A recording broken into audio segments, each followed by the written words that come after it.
রাজধানী সহ বিভিন্ন জেলার ফিলিং স্টেশনগুলোতে অব্যাহত রয়েছে জ্বালানি তেলের সংকট। গ্রাহকদের অভিযোগ, ডিজেল, পেট্রোল কিংবা অকটেন পেতে ঘন্টার পর ঘন্টা অপেক্ষা করতে হচ্ছে। দীর্ঘ এই লাইনের কারণে সাধারণ মানুষের দৈনন্দিন কাজকর্মে ব্যাঘাত ঘটছে। পেট্রোল পাম্প সংশ্লিষ্টদের দাবি, বিপিসি নিয়ন্ত্রিত ডিপো থেকে দিন দিন জ্বালানি তেলের সরবরাহের পরিমাণ কমিয়ে দেওয়া হচ্ছে। এদিকে দেশজুড়ে অবৈধ তেল মজুত ও বিক্রির বিরুদ্ধে অভিযান চলছে।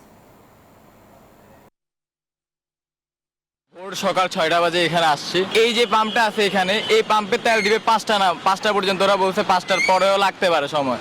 এখন আমার বাইকে একদমই তেল নাই, আমি যে বাসা পর্যন্ত যাব ওই তেলও আমার নাই। তেলের জন্য যে এইভাবে বসে থাকাটা কত কষ্টের। সে সকাল 6টা থেকে আসছি, শুনি যে পাম্পে তেল আছে কিন্তু 5টার পরে দেবে। আমাকে প্রতিদিন অফিস যাইতে হয়, শুক্র শনি বন্ধ।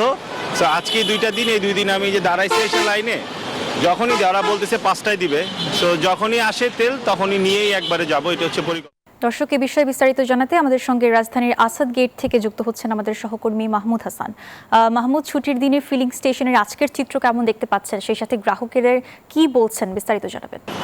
মেঘলা, ধন্যবাদ আপনাকে। প্রথমে আমি একটু সংশোধন করতে চাই, আমি এখন বর্তমানে আছি ইন্টারকন্টিনেন্টাল মোড়ের সামনে, যে মেঘলা মডেল ফিলিং স্টেশন যেটা, সেখানে আছি। এবং এইখানকার দৃশ্য আমরা যেটা দেখেছি যে দীর্ঘ এই যানবাহনের সারি এবং দীর্ঘ অপেক্ষা।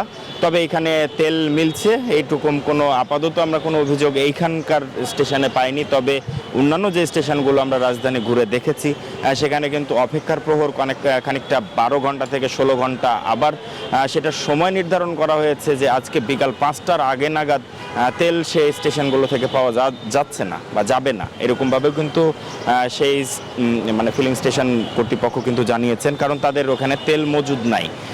এইভাবেই আমাদেরকে তারা দাবি করেছেন। এবং তার প্রেক্ষিতে যারা অপেক্ষা করছিলেন তাদের অপেক্ষা ঠিক যতক্ষণ পর্যন্ত তারা তেল না পাচ্ছেন ততক্ষণ পর্যন্ত তারা অপেক্ষা করবেন এবং তেল নিয়েই ফিরবেন, এমনটাই কিন্তু যারা ভোক্তা পর্যায়ে আছেন তারা আমাকে জানিয়েছেন। আর এদিকে যে স্টেশনে আমরা এখন অপেক্ষমান, আমরা দেখছি যারা আসছেন তারা তেল নিচ্ছেন এবং যারা এখানে কর্তৃপক্ষ রয়েছেন তারাও বলছেন যে পর্যাপ্ত তেলের মজুদ রয়েছে। যথা নিয়মে, সরকারের নির্ধারিত যথা নিয়মে যদি সবাই নিয়ম মেনে তেল নেয় তাহলে সেক্ষেত্রে এই ভোগান্তিটা হবে না। তো সবার প্রতি এই স্টেশন কর্তৃপক্ষ, অর্থাৎ ফিলিং স্টেশন কর্তৃপক্ষ। মাহমুদ, আপনাকে ধন্যবাদ।